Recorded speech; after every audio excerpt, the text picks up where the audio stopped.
Selon les données de l'Organisation des Nations Unies pour l'éducation, la science et la culture, UNESCO, plus de 60% des femmes en milieu rural ne savent ni lire, ni écrire et encore moins calculer. Cette situation dans l'alphabétisme constitue un frein à la quête d'autonomisation financière et sociale de ces femmes en Côte d'Ivoire. Pour faire de l'alphabétisation un puissant levier de l'autonomisation de la femme en milieu rural, l'ONG Femmes en Action Debout pour ton épanouissement Côte d'Ivoire mène des actions sur le terrain. À Dianra, dans la région du Béré, 500 femmes sont à l'école.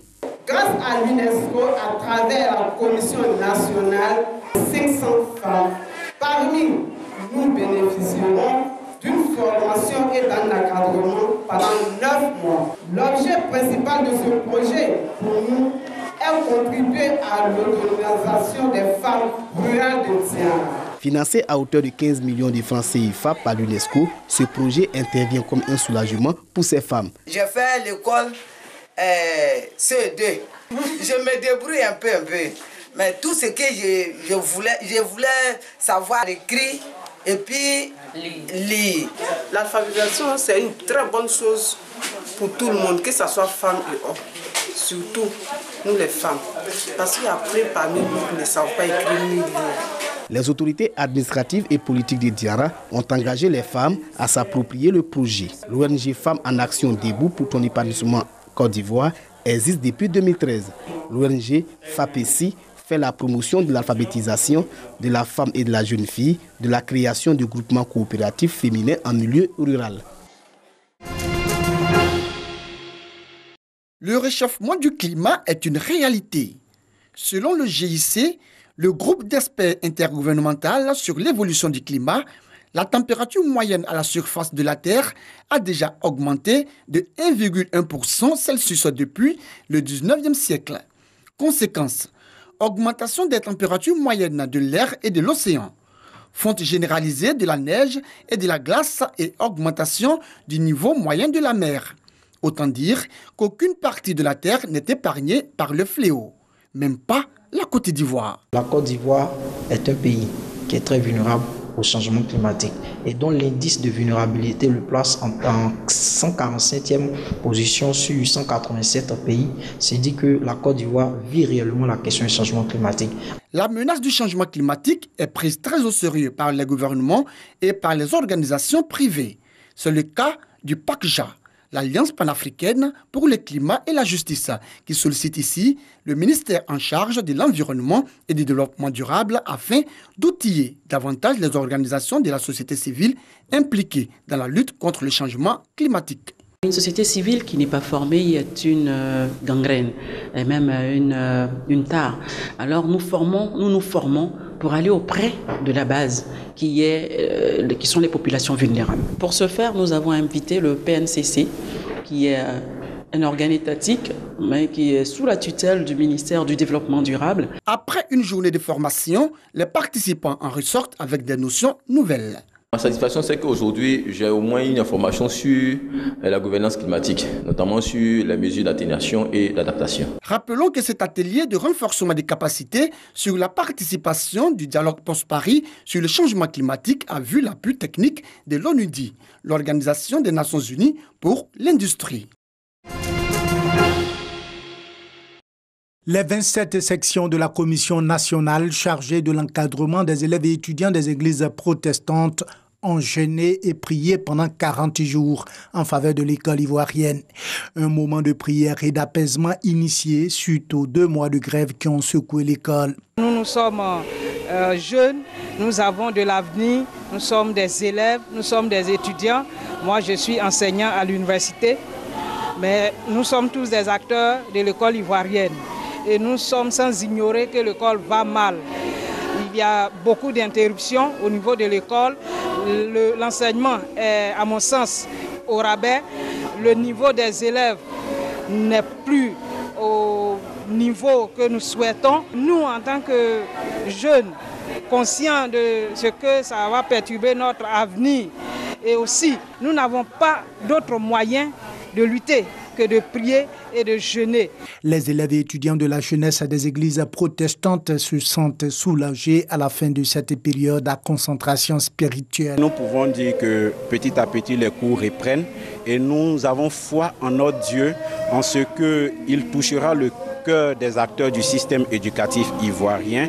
Ils trouveront une solution plus durable à cette crise qui mine l'école ivoirienne. C'était vraiment du désordre, mais avec le temps, avec le jeûne, je sais que Dieu a mis sa main et tout est fait. Cette initiative, la première du genre, est encouragée par les responsables de l'église Sema de Yopougon. Donc c'est une belle initiative pour la jeunesse que de prendre 40 jours de jeûne en faveur de l'école ivoirienne, qui, nous ne sommes sans ignorer, a été pour cette année victime de beaucoup de troubles. Donc c'est vraiment une aubaine, c'est une situation heureuse pour nous. Cette action qui est menée est une action que nous saluons, qui fait partie du cahier de charge de cette commission. La commission nationale chargée de l'encadrement des élèves et étudiants est une composante de la jeunesse des églises protestantes. Elle œuvre pour l'amélioration du taux de réussite scolaire et universitaire de tous ses membres. Grande mosquée de Toumoudi. À l'intérieur, imams, prédicateurs, guides religieux et fidèles musulmans en pleine lecture du noble Coran. Nous sommes à la 7e édition des journées de prière, de bénédiction et de partage initiées par les cadres musulmans du département de Toumoudi. Il s'agit pour les organisateurs de mettre en lumière les bienfaits du Tout-Puissant en vue de lui témoigner toute leur gratitude. Cette 7e édition de la cérémonie de reconnaissance à Dieu s'est faite en présence de nombreux guides religieux venus des pays de la sous-région, de l'intérieur du pays et des différentes communes du district d'Abidjan. Parmi ces hommes de Dieu, le cheikh Ladji Daba de Dabadougou, par ailleurs parrain de cette cérémonie religieuse. Le guide religieux a tenu à encourager et féliciter les cadres musulmans de Toumoudi pour leurs différentes actions en faveur de la promotion de l'islam. Il a aussi témoigné toute sa reconnaissance au président de la République, Alassane Ouattara, pour ses nombreuses actions à l'endroit de la communauté musulmane de Côte d'Ivoire et pour ses actions de paix. Occasion pour l'ensemble des guides religieux de prier pour lui et son gouvernement, mais aussi pour la cohésion et la stabilité en Côte d'Ivoire.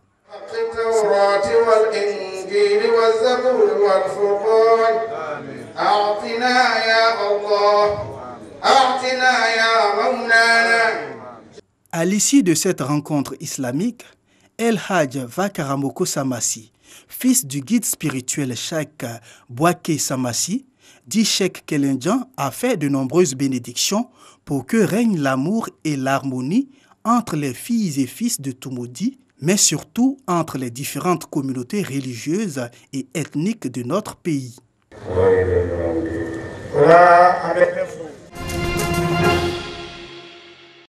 Ils sont environ une cinquantaine dans les starting blocks, exactement 48 partis politiques qui sollicitent les suffrages des Sud-Africains pour ces élections générales.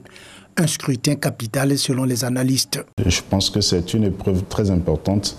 Ces élections vont déterminer bien plus que les anciennes. Elles vont déterminer les orientations, les nouvelles orientations de la démocratie sud-africaine et surtout les orientations sociales pour l'Afrique du Sud. Sur le terrain, ce sont 3 formations qui ont véritablement battu campagne. L'Alliance démocratique de Mzi Maïnam, deuxième force politique du pays, créditée de 22% des voix lors des dernières élections générales, et les combattants de la liberté économique de Julius Malema, l'ex-leader de la jeunesse de l'ANC. Et l'ANC lui-même, conduit par Cyril Ramaphosa depuis l'éviction de Jacob Zuma. Le parti est traversé par de nombreux courants. Également sont passifs les questions de corruption et de nombreuses attentes inassouvies. Et il y a beaucoup qui ont fait l'expérience du parti de l'ANC, qui sont un peu aussi déçus que le retour du pouvoir au noir n'a pas créé pour autant un développement à la base. Parce que quand on regarde l'ANC aujourd'hui, les inégalités n'ont jamais été aussi criades, sauf peut-être pendant la période de l'apartheid. Le parti de Nelson Mandela n'a tout de même rien à craindre, selon les sondages. Il pourrait obtenir entre 50 et 60% des sièges au Parlement. Ce mercredi, Ce sont 26 millions d'électeurs qui sont attendus aux urnes dans le cadre des élections provinciales et législatives. Des élections déterminantes dans le choix du président de la République élu par les députés.